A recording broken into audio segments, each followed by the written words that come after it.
ನಮಸ್ಕಾರ ಕದಂಬ ನ್ಯೂಸ್ಗೆ ಸ್ವಾಗತ. ನಾನು ಸೋನಿಕಾ ಸುದೇಶ್. ಮೊದಲಿಗೆ ಮುಖ್ಯಾಂಶಗಳು.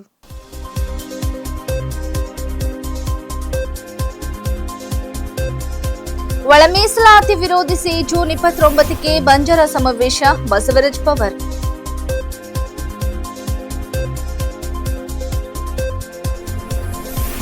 ರಾಜ್ಯಾದ್ಯಂತ ಭಕ್ತಿ, ಶಾಂತಿ ಮತ್ತು ಸೌಹಾರ್ದತೆಯ ಸಂಕೇತವಾಗಿ ಮೊಹರಮಾಚರಣೆ.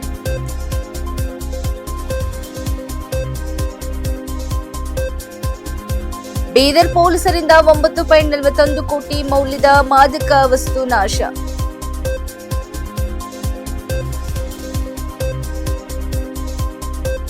ಕೇಂದ್ರದಿಂದ ಗುಡ್ ನ್ಯೂಸ್, ವಾಣಿಜ್ಯ ಬಳಕೆಯ ಎಲ್ಪಿಜಿ ಪೂರೈಕೆ ಮೇಲಿನ ನಿರ್ಬಂಧ ತೆರವು.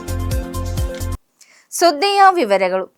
ರಾಜ್ಯದ ಕಾಂಗ್ರೆಸ್ ಸರ್ಕಾರ ಒಳ ಮೀಸಲಾತಿ ಹೆಸರಿನಲ್ಲಿ ಬಂಜಾರ ಸಮುದಾಯವನ್ನು ತುಳಿಯುವ ಹುನ್ನಾರ ನಡೆಸಿದೆ. ಬಂಜಾರ ಸಮಾಜ ಬಿಜೆಪಿ ವೋಟ್ ಬ್ಯಾಂಕ್ ಎನ್ನುವ ಒಂದೇ ಕಾರಣಕ್ಕಾಗಿ ನಮಗೆ ಅನ್ಯಾಯ ಮಾಡುತ್ತಿದೆ ಎಂದು ಬೀದರ್ ಜಿಲ್ಲಾ ಬಂಜಾರ ಸಮಾಜದ ಮುಖಂಡರಾದ ಬಸವರಾಜ್ ಪವರ್ ಪ್ರತಿಪಾದಿಸಿದರು. ನಗರದ ಜಿಲ್ಲಾ ಪತ್ರಿಕಾ ಭವನದಲ್ಲಿ ಶುಕ್ರವಾರದ ಕರೆದ ಸುದ್ದಿಗೋಷ್ಠಿ ಉದ್ದೇಶಿಸಿ ಮಾತನಾಡಿದ ಅವರು, ಬಿಜೆಪಿ ಸರ್ಕಾರ ಇದ್ದಾಗ ಬಂಜಾರ, ಭೋವಿ, ಕೊರವೆ, ಕೊರಂಚ ಸಮಾಜದವರಿಗೆ 17% ಮೀಸಲಾತಿ ನೀಡಿತು. ಆದರೆ ರಾಜ್ಯದಲ್ಲಿ ಕಾಂಗ್ರೆಸ್ ಸರ್ಕಾರ ಅಧಿಕಾರಕ್ಕೆ ಬಂದ ಮೇಲೆ 15% ಇಳಿತ ಮಾಡಿದೆ. ಒಳ ಮೀಸಲಾತಿ ಹೆಸರಿನಲ್ಲಿ ಕಾಂಗ್ರೆಸ್ ಸರ್ಕಾರ ನಮಗೆ ನಿರಂತರವಾಗಿ ತುಳಿಯುವ ಹುನ್ನಾರ ಮಾಡುತ್ತಿದೆ.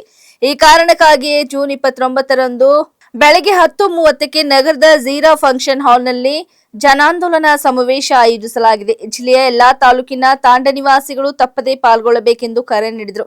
ಒಳ ಮೀಸಲಾತಿ ಹೆಸರಿನಲ್ಲಿ ಎಬಿಸಿ ಎಂದು ಕೆಟಗಿರಿ ಮಾಡಿದ ನಂತರ ಸಿ ಕೆಟಗಿರಿಗೆ ಬರುವವರಿಗೆ ಬಂಜಾರ ಸಮಾಜದ ಮಕ್ಕಳಿಗೆ ಶಿಕ್ಷಣ ಸಿಗುತ್ತಿಲ್ಲ, ಸರ್ಕಾರಿ ನೌಕರಿಯೂ ಸಿಗುತ್ತಿಲ್ಲ. ನಮ್ಮ ಸಮಾಜದಲ್ಲಿ ಕಡುಬಡವರಿದ್ದಾರೆ, ಪರಿಶ್ರಮ ಪಟ್ಟು ಬದುಕು ಕಟ್ಟಿಕೊಳ್ಳುತ್ತಾರೆ.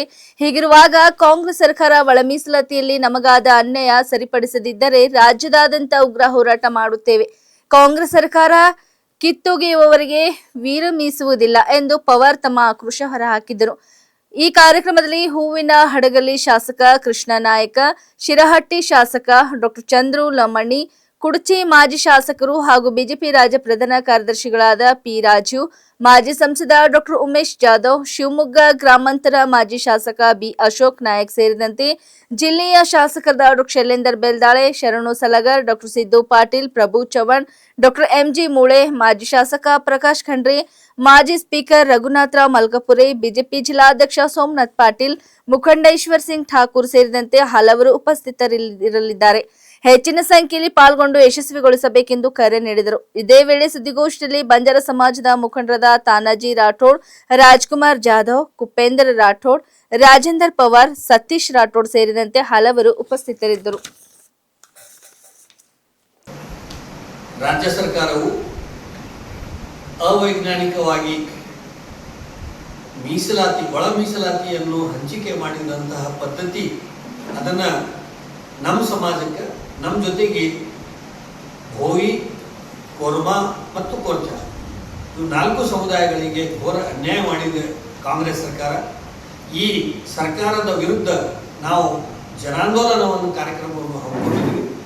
ಬರುವ ಸೋಮವಾರ 29ನೇ ತಾರೀಕಿಗೆ ಬೀದರ್ ನಗರದ ಝೀರಾ ಫಂಕ್ಷನ್ ಹಾಲ್ನಲ್ಲಿ ನಾವು ಬೃಹತ್ ಮಟ್ಟದ ಒಂದು ಪ್ರತಿಭಟನಾ ರ್ಯಾಲಿ ಹಾಗೂ ನಮ್ಮ ಸಮಾಜದ ಎಲ್ಲ ಮುಖಂಡರ ಸಮಾವೇಶ ಆ ಝೀರಾ ಫಂಕ್ಷನ್ ಹಾಲ್ನಲ್ಲಿ ನಾವು ಹಮ್ಮಿಕೊಂಡಿದ್ವಿ. ಅಂದು ಮುಂಜಾನೆ 10:30 ಗಂಟೆಗೆ ನಮ್ಮ ಕಾರ್ಯಕ್ರಮ ಆರಂಭವಾಗಲಿದೆ. ನಗರದಲ್ಲಿರುವಂತಹ ಬಂಜಾರ ಭವನ್ ಇವತ್ತ ಅಲ್ಲಿ ಕಾರ್ಪೊರೇಷನ್ ಆಫೀಸ್ ಆಗಿದೆ. ಅದರ ಪಕ್ಕಕ್ಕಿರುವಂತಹ ಜಗದಂಬಾ ಭವಾನಿ ಹಾಗೂ ಸಂತ ಸೇವಾಲಾಲ್ ಮಹಾರಾಜರ ದೇವಸ್ಥಾನದ ಪರಿಸರದಲ್ಲಿ ನಾವು ನಮ್ಮ ರೀತಿಯ ಪೂಜಾ ಪುನಸ್ಕಾರ ಅಲ್ಲಿ ಮಾಡಿಕೊಂಡು, ನಮ್ಮ ಧರ್ಮದ ಪದ್ಧತಿ ಪ್ರಕಾರ ಪೂಜೆ ಮಾಡಿಕೊಂಡು ನಾವು ನೇರವಾಗಿ ಏನಂತಾರೆ ಪ್ರತಿಭಟನಾ ರ್ಯಾಲಿ ಮೂಲಕ ಇಡೀ ರಾಜ್ಯದ ವಿವಿಧ ಭಾಗಗಳಿಂದ ಶಾಸಕರು, ಡಾಕ್ಟರ್ ಚಂದ್ರು ಲಮಾಣಿ, ಸಿರಹಟ್ಟಿ ಶಾಸಕರು, ಕೃಷ್ಣ ನಾಯಕ್, ಹೂವಿನ ಹಡಗಲಿ ಶಾಸಕರು, ಪ್ರಭು ಚವ್ಹಾಣ್, ಔರಾದಿನ ಶಾಸಕರು ಹಾಗೂ ಈ ಒಂದು ರ್ಯಾಲಿಯ ಈ ಕಾರ್ಯಕ್ರಮದ ನೇತೃತ್ವವನ್ನು ವಹಿಸಿಕೊಂಡು ಬೀದರ್ ಜಿಲ್ಲೆಯ ಬಿಜೆಪಿಯ ಶಾಸಕರಾದಂತಹ ಡಾಕ್ಟರ್ ಶೈಲೇಂದ್ರ ಬೆಲ್ದಾಳೆ ಅವರು, ಬಸವ ಕಲ್ಯಾಣಿನ ಶಾಸಕರಾದಂತಹ ಶರಣು ಸಲಗರ್ ಅವರು ಹುಮನಾಬಾದಿನ ಶಾಸಕರಾದಂಥ ನಮ್ಮ ಸಿದ್ದಲಿಂಗಪ್ಪ ಪಾಟೀಲ್ ಅವರು, ಪ್ರಕಾಶ್ ಖಂಡ್ರೆ ಅವರು ಮಾಜಿ ಶಾಸಕರು ಬಾಲ್ಕಿ, ಹಾಗೂ ಸುಭಾಷ್ ಕಲ್ಲೂರ್ ಅವರು ಮಾಜಿ ಶಾಸಕರು ಹುಮನಾಬಾದ್, ಇನ್ನುಳಿದಂತೆ ಎಲ್ಲ ಮುಖಂಡರು ಈ ಕಾರ್ಯಕ್ರಮದಲ್ಲಿ ರಘುನಾಥರಾವ್ ಮಲ್ಕಾಪುರಿ, ಈಶ್ವರ್ ಸಿಂಗ್ ಠಾಕೂರ್, ಇನ್ನುಳಿದಾಗ ಎಲ್ಲ ಮುಖಂಡರು ಏನದ ಅಂತ ಈ ಕಾರ್ಯಕ್ರಮದಲ್ಲಿ ಬರ್ತಾ ಇದ್ದಾರೆ. ನಮ್ಮ ಸಮಾಜದ ಶಿವಮೊಗ್ಗ ಗ್ರಾಮಾಂತರ ಕ್ಷೇತ್ರದ ಮಾಜಿ ಶಾಸಕರಾದಂಥ ಅಶೋಕ್ ನಾಯಕ್ ಅವರು, ರಾಜ್ಯ ಬಿಜೆಪಿಯ ಪ್ರಧಾನ ಕಾರ್ಯದರ್ಶಿ ಹಾಗೂ ಕುರ್ಚಿ ಕ್ಷೇತ್ರದ ಮಾಜಿ ಶಾಸಕರಾದಂಥ ಪಿ ರಾಜೀವ್ರವರು, ಇನ್ನುಳಿದಾಗ ಇನ್ನೂ 3-4 ಜನ ಮುಖಂಡರು ಏನದ ಅಂತ ಈ ಕಾರ್ಯಕ್ರಮದಲ್ಲಿ ಭಾಳ ಜೋರಿನಿಂದ ಅವರು ಆಗಮಿಸುತ್ತಿದ್ದಾರೆ. ಒಟ್ಟಾರೆ ಒಳ ಮೀಸಲಾತಿ ಏನು ಪದ್ಧತಿ ರಾಜ್ಯ ಸರ್ಕಾರ ಬಿಜೆಪಿ ಇರುವ ತನಕ 17% ಮಾಡಿ, ಆ 17%ಅಲ್ಲಿ 4.5% ರಾಜ್ಯದಾದ್ಯಂತ ಪವಿತ್ರ ಮೊಹರಂ ಹಬ್ಬವನ್ನು ಭಕ್ತಿ, ಶ್ರದ್ಧೆ ಮತ್ತು ಧಾರ್ಮಿಕ ಸಂಭ್ರಮದೊಂದಿಗೆ ಆಚರಿಸಲಾಯಿತು. ವಿವಿಧ ನಗರಗಳು ಮತ್ತು ಪಟ್ಟಣಗಳಲ್ಲಿ ಮುಸ್ಲಿಂ ಬಾಂಧವರು ವಿಶೇಷ ಪ್ರಾರ್ಥನೆ ಸಲ್ಲಿಸಿ ತಾಜಿಯಾ ಮೆರವಣಿಗೆಗಳಲ್ಲಿ ಭಾಗವಹಿಸಿದರು. ಕರ್ನಾಟಕದ ವಿವಿಧ ಜಿಲ್ಲೆಗಳಲ್ಲಿ ಮೊಹರಂ ಹಬ್ಬದ ಅಂಗವಾಗಿ ದರ್ಗಾಗಳು ಹಾಗೂ ಆಶುರಖಾನೆಗಳಲ್ಲಿ ಭಕ್ತರು ಪ್ರಾರ್ಥನೆ ಸಲ್ಲಿಸಿದರು. ಧಾರ್ಮಿಕ ವಿಧಿವಿಧಾನಗಳು ಭಕ್ತಿಭಾವದಿಂದ ನೆರವೇರಿದವು. ಮೊಹರಂ ಅಂಗವಾಗಿ ನಡೆದ ತಾಜಿಯಾ ಮೆರವಣಿಗೆಗಳು ಜನರ ಗಮನ ಸೆಳೆಯಿತು. ಯಾ ಹುಸೇನ್ ಘೋಷಣೆಗಳೊಂದಿಗೆ ಭಕ್ತರು ಮೆರವಣಿಗೆಯಲ್ಲಿ ಭಾಗವಹಿಸಿ ತ್ಯಾಗ ಮತ್ತು ಧರ್ಮನಿಷ್ಠೆಯ ಸಂದೇಶ ಸಾರಿದರು. ಹಬ್ಬದ ಹಿನ್ನೆಲೆಯಲ್ಲಿ ಪೊಲೀಸ್ ಇಲಾಖೆ ರಾಜ್ಯದ ವಿವಿಧ ಭಾಗಗಳಲ್ಲಿ ಕಟ್ಟುನಿಟ್ಟಿನ ಭದ್ರತಾ ಕ್ರಮ ಕೈಗೊಂಡಿತ್ತು. ಪ್ರಮುಖ ಪ್ರದೇಶಗಳಲ್ಲಿ ಹೆಚ್ಚುವರಿ ಪೊಲೀಸ್ ಬಂದೋಬಸ್ತ್ ವ್ಯವಸ್ಥೆ ಮಾಡಲಾಗಿತ್ತು. ಮೊಹರಂ ಅಂಗವಾಗಿ ಹಲವೆಡೆ ಶರ್ಬತ್, ನೀರು ಹಾಗೂ ಅನ್ನದಾಸೋಹ ವ್ಯವಸ್ಥೆ ಮಾಡಲಾಗಿತ್ತು. ವಿವಿಧ ಸಮುದಾಯದ ಜನರು ಭಾಗವಹಿಸಿ ಸಾಮರಸ್ಯ ಮೆರೆದರು.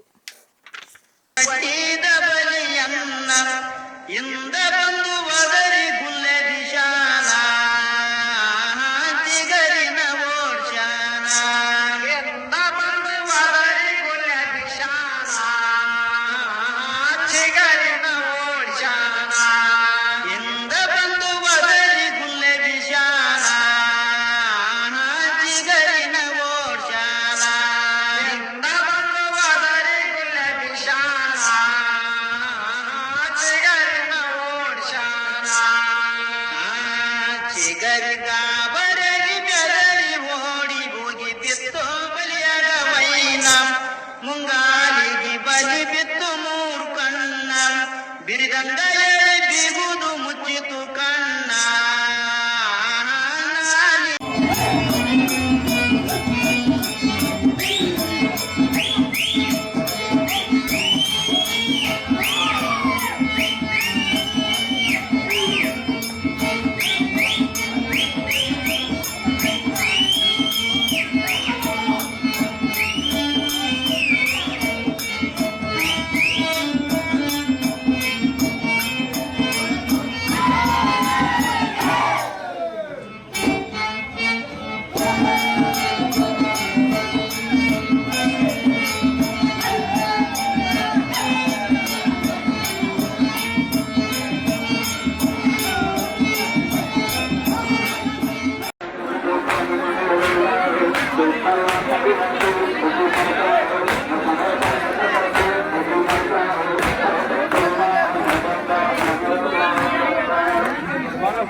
ಜಿಲ್ಲಾದ್ಯಂತ ವಿವಿಧ ಕಡೆಗಳಲ್ಲಿ ದಾಳಿ ನಡೆಸಿ ಜಪ್ತಿ ಮಾಡಲಾಗಿದ್ದ 9.41 ಕೋಟಿ ರೂಪಾಯಿ ಮೌಲ್ಯದ ಮಾದಕ ವಸ್ತುವನ್ನು ಬೀದರ್ ಪೊಲೀಸರು ನಾಶಪಡಿಸಿದ್ದಾರೆ.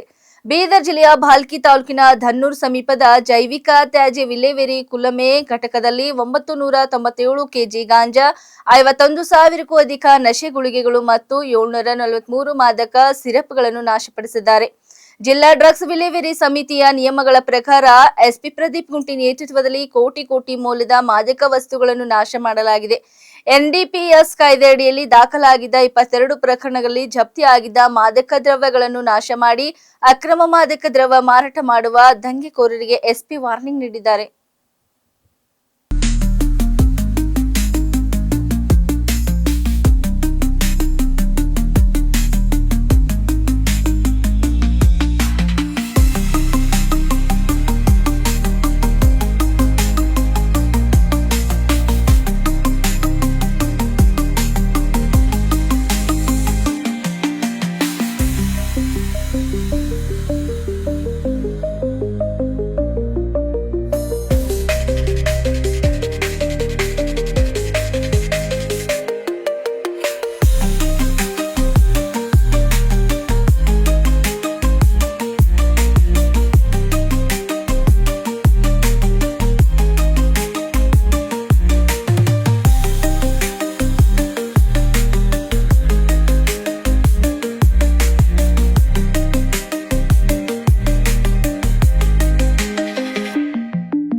ರಾಜ್ಯದ ಹೋಟೆಲ್ ಮತ್ತು ರೆಸ್ಟೋರೆಂಟ್ ಉದ್ಯಮಕ್ಕೆ ಕೇಂದ್ರ ಸರ್ಕಾರದಿಂದ ಮಹತ್ವದ ನಿರಾಳತೆ ಸಿಕ್ಕಿದೆ. ವಾಣಿಜ್ಯ ಬಳಕೆಯ ಎಲ್ಪಿಜಿ ಪೂರೈಕೆಯ ಮೇಲೆ ವಿಧಿಸಲಾಗಿದ್ದ ಎಲ್ಲಾ ವಲಯವರು ನಿರ್ಬಂಧಗಳನ್ನು ಕೇಂದ್ರ ಸರ್ಕಾರ ಸಂಪೂರ್ಣವಾಗಿ ತೆರವುಗೊಳಿಸಿದೆ. ಇದರೊಂದಿಗೆ ಕರ್ನಾಟಕದ ವಿಶೇಷವಾಗಿ ಬೆಂಗಳೂರಿನ ಹೋಟೆಲ್ಗಳು ಮತ್ತೆ ಹಿಂದಿನಂತೆ ಅಡುಗೆ ಕಾರ್ಯಾಚರಣೆ ನಡೆಸಲು ಅನುಕೂಲವಾಗಿದ್ದು, ಗ್ರಾಹಕರಿಗೂ ಸ್ಥಿರ ದರದಲ್ಲಿ ಹಾಗೂ ಸಂಪೂರ್ಣ ಮೆನು ಲಭ್ಯವಾಗುವ ನಿರೀಕ್ಷೆ ಮೂಡಿದೆ. ಮಧ್ಯಪ್ರಾಚ್ಯದಲ್ಲಿನ ಸಂಘರ್ಷ ಉದ್ವಿಗ್ನ ಪರಿಸ್ಥಿತಿಯಿಂದಾಗಿ ಕಳೆದ ಕೆಲವು ತಿಂಗಳುಗಳಿಂದ ವಾಣಿಜ್ಯ ಎಲ್ಪಿಜಿ ಸಿಲಿಂಡರ್ಗಳ ಪೂರೈಕೆಯಲ್ಲಿ ತೀವ್ರ ಕೊರತೆ ಉಂಟಾಗಿತ್ತು. ಇದರ ಪರಿಣಾಮವಾಗಿ ರಾಜ್ಯದ ಅನೇಕ ಹೋಟೆಲ್ಗಳು ಮತ್ತು ರೆಸ್ಟೋರೆಂಟ್ಗಳು ತಮ್ಮ ಮನೆಗಳನ್ನು ಸೀಮಿತಗೊಳಿಸುವುದು, ಆಹಾರದ ಬೆಲೆ ಏರಿಸುವುದು, ಕಾರ್ಯನಿರ್ವಹಣೆಯ ಸಮಯವನ್ನು ಕಡಿಮೆ ಮಾಡುವುದು ಸೇರಿದಂತೆ ಹಲವು ಕ್ರಮಗಳನ್ನು ಕೈಗೊಂಡಿದ್ದವು. ಕೆಲವು ಜನಪ್ರಿಯ ಖಾದ್ಯಗಳು ಲಭ್ಯವಿಲ್ಲ ಎಂಬ ಸೂಚನೆ ಫಲಕಗಳು ಕಂಡುಬಂದವು. ಇದೀಗ ಕೇಂದ್ರ ಸರ್ಕಾರ ನಿರ್ಬಂಧಗಳನ್ನು ಸಂಪೂರ್ಣವಾಗಿ ತೆರವುಗೊಳಿಸಿದ್ದು, ಎಲ್ಲವೂ ಸಹಜ ಸ್ಥಿತಿಗೆ ಮರಳುವ ನಿರೀಕ್ಷೆಗಳಿವೆ. ರಾಜ್ಯ ಮಟ್ಟದ ಸಂಯೋಜಕ ಸಿದ್ಧಾರ್ಥ್ ಅವರು ಮಾತನಾಡಿ, ಕೇಂದ್ರದಿಂದ ಹೊಸ ಸೂಚನೆ ಬಂದಿದೆ. ಸಂಘರ್ಷ ಪರಿಸ್ಥಿತಿಯಿಂದ ವಿಧಿಸಲಾಗಿದ್ದ ನಿರ್ಬಂಧಗಳನ್ನು ಈಗ ಸಂಪೂರ್ಣವಾಗಿ ಹಿಂತೆಗೆದುಕೊಳ್ಳಲಾಗಿದೆ. ಮೇ ತಿಂಗಳಲ್ಲೇ 70% ನಿರ್ಬಂಧಗಳನ್ನು ಸಡಿಲಿಸಲಾಗಿತ್ತು. ಈಗ ಉಳಿದ ನಿರ್ಬಂಧಗಳನ್ನು ತೆಗೆದುಹಾಕಲಾಗಿದೆ. ಪೂರೈಕೆಯಲ್ಲಿ ಯಾವುದೇ ತೊಂದರೆ ಎದುರಾದರೆ ಗ್ರಾಹಕರು ಸಹಾಯವಾಣಿ ಅಥವಾ ಮೊಬೈಲ್ ಆಪ್ ಮೂಲಕ ಸಂಪರ್ಕಿಸಬಹುದು ಎಂದು ಹೇಳಿದ್ದಾರೆ. ಆಗ್ರಾದ ಬಿಜೆಪಿ ಕಾರ್ಪೊರೇಟರ್ ಚರಂಡಿಯಲ್ಲಿ ನಿಂತು ಹುಟ್ಟುಹಬ್ಬದ ಕೇಕ್ ಕತ್ತರಿಸುವ ಮೂಲಕ ವಿನೂತನ ರೀತಿಯಲ್ಲಿ ಪ್ರತಿಭಟನೆ ಮಾಡಿರುವ ವಿಡಿಯೋ ವ್ಯಾಪಕ ವೈರಲ್ ಆಗುತ್ತಿದೆ. ಈ ಘಟನೆ ಉತ್ತರ ಪ್ರದೇಶದ ಆಗ್ರಾದಲ್ಲಿ ನಡೆದಿದ್ದು, ವಿಶ್ವ ಪ್ರಸಿದ್ಧ ತಾಜ್ ಮಹಲ್ ಇರುವ ಈ ನಗರವು ದೇಶ ವಿದೇಶಗಳಿಂದ ಲಕ್ಷಾಂತರ ಪ್ರವಾಸಿಗರನ್ನು ಆಕರ್ಷಿಸುತ್ತದೆ. ಆದರೆ ಇದಕ್ಕೆ ತದ್ವಿರುದ್ಧ ಎಂಬಂತೆ ಇದೇ ಆಗ್ರಾದಲ್ಲಿ ಒಳಚರಂಡಿ ಸಮಸ್ಯೆ ಇಲ್ಲಿನ ನಾಗರಿಕರನ್ನು ಎನ್ನಿಲ್ಲದಂತೆ ಕಾಡುತ್ತಿದೆ. ಈ ಸಮಸ್ಯೆಯಿಂದಾಗಿ ಬೇರೆ ಪಕ್ಷಗಳು ಮಾತ್ರವಲ್ಲ, ಸ್ವತಃ ಆಡಳಿತಾರೂಢ ಬಿಜೆಪಿ ನಾಯಕರೇ ಬೇಸತ್ತು ಹೋಗಿದ್ದಾರೆ. ಎಷ್ಟೇ ಬಾರಿ ಈ ಕುರಿತು ಪಾಲಿಕೆಗೆ ಮನವಿ ಮಾಡಿದರೂ ಸಮಸ್ಯೆ ಮಾತ್ರ ಪರಿಹಾರವಾಗುತ್ತಿಲ್ಲ. ಹೀಗಾಗಿ ಬೇಸತ್ತ ಕೌನ್ಸಿಲರ್ ತನ್ನ ಜನ್ಮದಿನವನ್ನು ವಿನೂತನವಾಗಿ ಚರಂಡಿ ನೀರು ನಿಂತಿರುವ ರಸ್ತೆಯಲ್ಲಿ ಆಚರಿಸಿಕೊಂಡು ಪಾಲಿಕೆ ಅಧಿಕಾರಿಗಳಿಗೆ ಬಟ್ಟೆ ಸುತ್ತಿ ಹೊಡೆದಿದ್ದಾರೆ. ಆಗ್ರಾದ ಬಿಜೆಪಿ ಕಾರ್ಪೊರೇಟರ್ ಕಿಶನ್ ನಾಯಕ್ ಈ ವಿನೂತನ ಪ್ರತಿಭಟನೆ ಮಾಡಿದ್ದು, ಸ್ವಚ್ಛವಾದ ಬಿಳಿ ಮೇಜು ಹೊದಿಸಿದ ವೃತ್ತಾಕಾರದ ಮೇಜಿನ ಮೇಲೆ ಕೇಕ್ ಇಡಲಾಗಿತ್ತು. ಆ ಮೇಜು ಕೊಳಕು ನೀರಿನಿಂದ ತುಂಬಿದ್ದ ಚರಂಡಿಯ ಮಧ್ಯದಲ್ಲಿ ಇರಿಸಲಾಗಿದ್ದು, ಅದರ ಸುತ್ತಲೂ ನಿಂತಿದ್ದ ಜನರು ಚಪ್ಪಾಳೆ ತಟ್ಟುತ್ತಾ ಸಾಂಕೇತಿಕವಾಗಿ ಸಂಭ್ರಮಾಚರಣೆ ನಡೆಸಿದರು. ಆದರೆ ಇದು ಕೇವಲ ಹುಟ್ಟುಹಬ್ಬದ ಸಂಭ್ರಮವಲ್ಲ, ಸ್ಥಳೀಯ ಸಮಸ್ಯೆಗಳ ವಿರುದ್ಧದ ಪ್ರತಿಭಟನೆಯೂ ಆಗಿತ್ತು. ಪಾರ್ಷದ್ ಜಿ ಜಿಂದಾಬಾದ್ ಜಿಂದಾಬಾದ್ ಜಿಂದಾಬಾದ್ ಎಂಬ ಘೋಷಣೆಗಳು ಮೊಳಗಿದವು. ಈ ವಿಡಿಯೋ ಈಗ ಸಾಮಾಜಿಕ ಜಾಲತಾಣಗಳಲ್ಲಿ ವೈರಲ್ ಆಗಿದ್ದು, ಇದು ಆಗ್ರಾದ ನಾಗ್ಲಾ ದಾನಿ ನ್ಯೂ ವಿಜಯನಗರ ಕಾಲೋನಿಯಲ್ಲಿ ಚಿತ್ರೀಕರಿಸಲಾಗಿದೆ ಎಂದು ಹೇಳಲಾಗುತ್ತಿದೆ.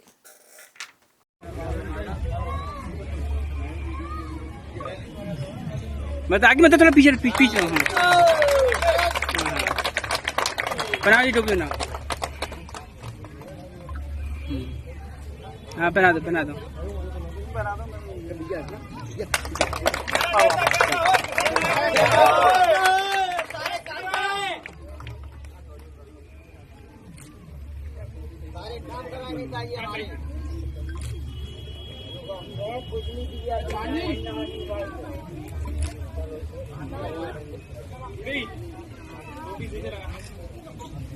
सही कर दे टोपी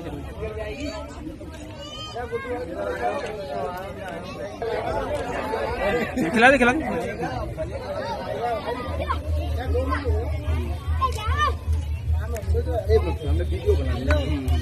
आरसाची जिंदाबाद जिंदाबाद जिंदाबाद आरसाची जिंदाबाद जिंदाबाद आरसाची संघर्ष करो हम तुम्हारे साथ हैं आरसाची संघर्ष करो हम तुम्हारे साथ हैं जय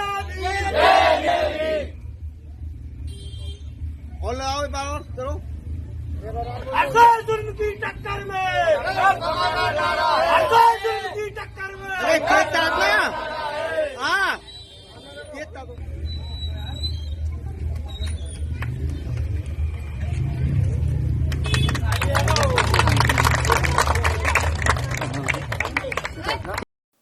ಇಲ್ಲಿವರೆಗೆ ಸುದ್ದಿ ಕೊಟ್ಟಿದ್ದು ನಾನು ಸೋನಿಕಾ ಸುದೇಶ್. ಮುಂದಿನ ಸುದ್ದಿಯೊಂದಿಗೆ ಮತ್ತೆ ಭೇಟಿಯಾಗೋಣ. ವಂದನೆಗಳು.